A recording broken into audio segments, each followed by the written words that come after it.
keep everyone up to date on the channel. So Raymond has arrived this morning from Cooter's garage, and you guessed it, he picked up a Rubicon Dana 44. Wow, she looks so meek and humble. Yeah. She's gonna be all trussed up, I take it. I see the sea gussets are on it already. And this is gonna go in his TJ. So what he found though, like a lot of us, is he's been plagued with the bent axle tube. So it's down here at Cooter's to get straightened and reinforced. All right, so once again here you can see that Ray has spared no expense. He's gonna gain that strength and that 1 inch of elevation on his tie rod. You guys have all passed me, man. I'm the poor guy in the club. Put that on the trail this summer. But Like to see you struggling. Mike and Ray are Glad I could provide entertainment for you. Mike and Ray are going to start working on this. Yeah. Nice, very nice. All right, boys and girls, you've seen this before. So Mike's on another mission here to straighten Ray's axle. He hit it with the heat. He's got the jack. You saw this in prior video that I did when we straightened out the Dana 44 in the blue Jeep up there. And this is Raymond's, and he'll diagnose precisely where he's got to apply some hydraulic pressure and get that thing nice and level and square, and then he'll strategically start welding and reinforcing and lock that thing into position. All right, so we want to put this about there.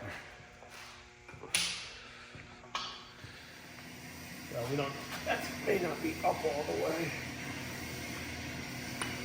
Pretty damn close. Yeah. Close enough for government work. Yeah. Now this side, now we're shooting up again. So if that's the case, we're up on this side. Yeah. Blue first, 2-part.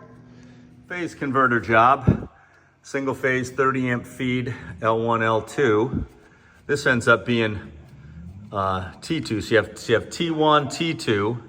You got T1, T2, T3 that go over to run this 3-phase motor. Then it generates the 3rd phase. Then we grab the 3rd phase. We run 3-phase through this breaker, which will aim down there. Then we're going to have a PVC that runs across here to an outlet behind the Bridgeport and an outlet behind the lathe.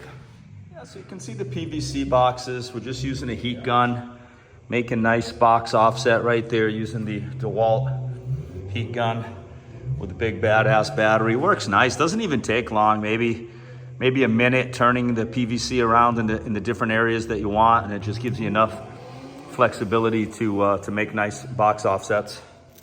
Yeah, that's gonna look really good.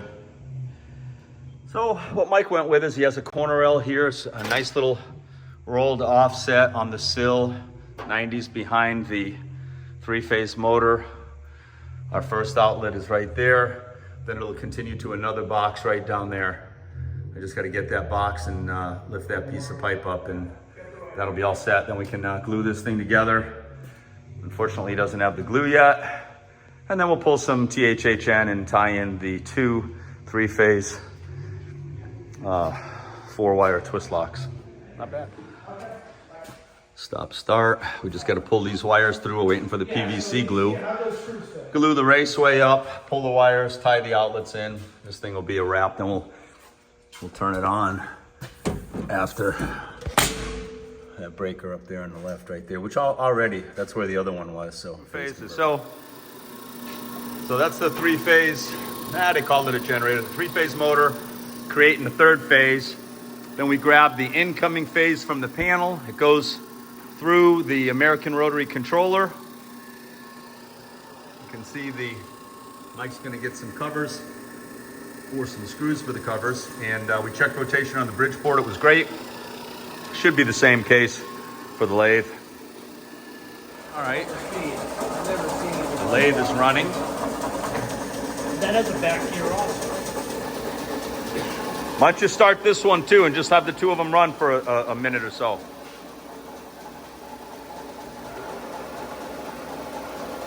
Nice.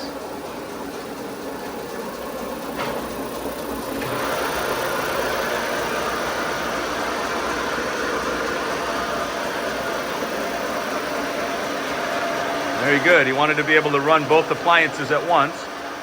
And it's probably not unlikely that he would have them both going, but it is very possible. Looking good.